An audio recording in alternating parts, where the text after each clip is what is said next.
Ethan McLeod is a Canadian veterinarian working in Algonquin on a wildlife rescue mission. He lives near the Algonquin Conservation Area, the largest and harshest forest in eastern Ontario. Every day, he drives a pickup truck through the forest, carrying medicine and emergency equipment for wildlife. Over the years, he has saved dozens of deer, wolves, bears, and a few injured eagles. But he has never seen a case that has shaken his heart like this. One November afternoon, he was patrolling the northern edge of Algonquin. The sky was cold and gray and there was a light snowfall. By a small, frozen lake, he spotted a huddled mass of black fur. As he got closer, he realized it was an adult male black bear, so thin that its spine was visible. Its body was skin and bones, its fur was patchy, its breathing was shallow and its eyes were glazed over. Ethan bent down and gently touched its shoulder, thinking it was dead, but he saw a weak, pleading gaze. It was not the gaze of a wild animal, but of a living being begging to live on. He took a picture of the original image, sent it to the rescue station, and began first aid on the spot. There was no phone signal, no help, just him and the dying bear. He decided not to abandon it. If there was still hope, he would not allow himself to turn his back. And from that moment, the extraordinary journey between a human and a dying bear began. Ethan used an emergency fork, inserted a needle into the vein, and pumped saline into the body drop by drop. He injected low-dose antibiotics, painkillers, and then covered the skinny body with a thermal blanket. It was getting dark. He did not leave but turned on the car lights, sitting next to the bear all night long in the cold. The bear did not resist, only moved slightly, occasionally making a very soft moan in the still air. Ethan put his hand on its back and whispered, "If you want to live, trust me this time." Near dawn, he caught a weak satellite signal and sent a distress signal to the Algonquin Wildlife Hospital. The center responded. They would send a helicopter the next morning, as soon as the sun came up. All night, he checked the temperature, gave him 4 fluids, watched his every breath as if he were keeping a fragile flame. He decided to call the bear Bruno, a simple but powerful name, full of hope. In the middle of the frozen wilderness, there were only the car lights, Bruno's heartbeat, and a person who would not let go. When the helicopter arrived, the rescuers were stunned by Bruno's incredibly emaciated appearance. They carefully placed Bruno on a stretcher, continued to give him 4 fluids, and transferred him straight to the emergency room on the helicopter. Ethan remained close by, holding the 4 bottle throughout the nearly 200 kilometers flight to southern Ontario. At the Algonquin Wildlife Hospital, Chief Veterinarian Lily Dawson determined Bruno's condition to be hopeless. His hind legs were completely unresponsive, his spine was damaged, his muscles were atrophied, and his internal organs were showing signs of deterioration. Lily said bluntly, "If he survives, he will never walk again, let alone live in the wild." But Ethan was adamant, "We will not give up. Let's give Bruno one last chance." The spinal surgery lasted 8 hours, in the hope of relieving the pressure on his spinal cord. After the surgery, Bruno was placed in the intensive care unit, continuing to receive nutrition and antibiotics. Ethan took a month off work to care for Bruno full-time, not leaving him for a minute. He slept on a folding bed right outside the cage, feeding Bruno spoonfuls of porridge mixed with honey and electrolyte water. 3 weeks passed. Bruno still couldn't move, but his heart rate and breathing were clearly stable. One morning, Lily went in for a checkup and burst into tears when she saw Bruno's tail move for the first time. The team immediately started physical therapy, stretching each stiff muscle group, restoring reflexes.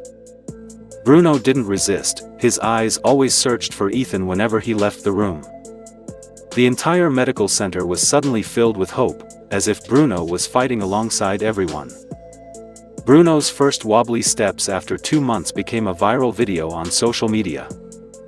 From a dying creature, Bruno gradually became a living symbol of the restorative power of wild nature.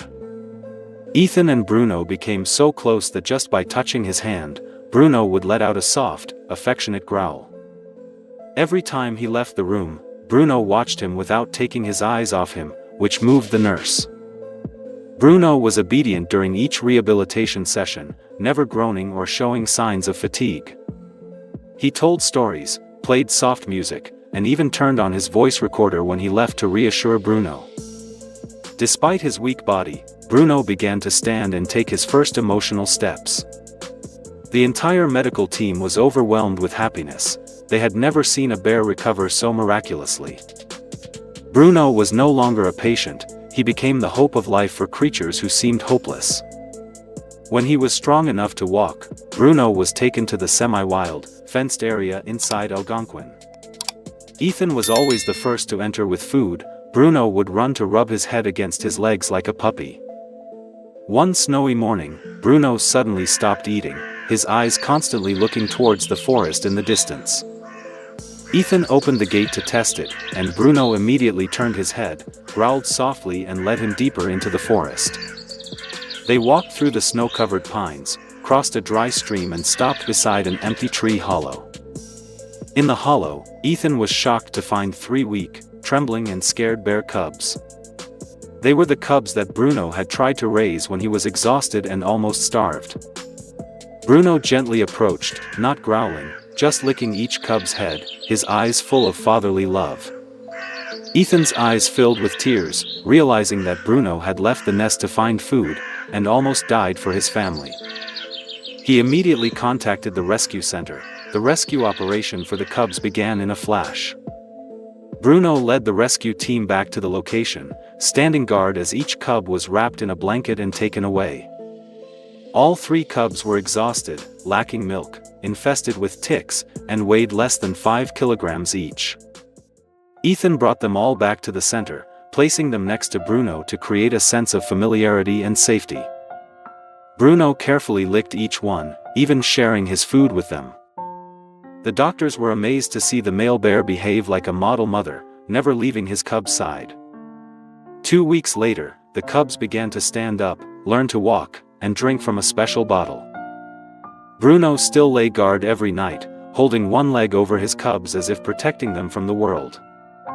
Ethan could not believe he was witnessing a bear family reborn in the harsh wilderness. The news spread across Canada. The press called Bruno the great father of Algonquin. Hundreds of thank you notes, children's drawings and donations arrived at the center every day. Ethan kept one drawing, one of him and Bruno standing in the middle of the forest, their backs to each other. He knew that from now on, his life would be tied to the creatures who had once stood on the edge of life. Bruno and his 3 cubs were cared for another year, then released into the wider semi-wild south of Algonquin. Bruno remained thin, but his muscles had recovered, his fur had grown back smooth and black, and his eyes sparkled with faith in humanity. Mr. Ethan visited occasionally, bringing honey, fruit and a small flute that Bruno loved to listen to. Every time he heard the flute, Bruno would step out of the forest, standing just far enough away to say hello to his old friend. The 3 cubs grew up strong, climbed trees quickly, fished well and began to leave Bruno to explore the world. Bruno was not sad. The father bear watched them, then returned to his own corner of the forest, living in peace. Occasionally, a female bear wandered by to visit, and Ethan joked that Bruno had found a new mate. Bruno lived another 7 years, a true second life, created by human compassion. In his final year, he never left the forest again, just sat quietly under an old pine tree, looking up at the sky. One early autumn morning, Bruno closed his eyes and fell asleep next to a large rock, an eternal sleep in the wilderness of his homeland. Ethan erected a small stone near Bruno's resting place, engraved with the words, "Father of the Algonquin Forest." Every year, he returned to visit on that day, placing honey and playing his flute, as if Bruno were still around. Students in nearby schools were told about Bruno as a symbol of compassion and courage. The story of the skinny bear and the doctor who saved him became a textbook in their ecology classes. And in Ethan's heart, Bruno was forever his wordless friend, from the deep forest, back from death.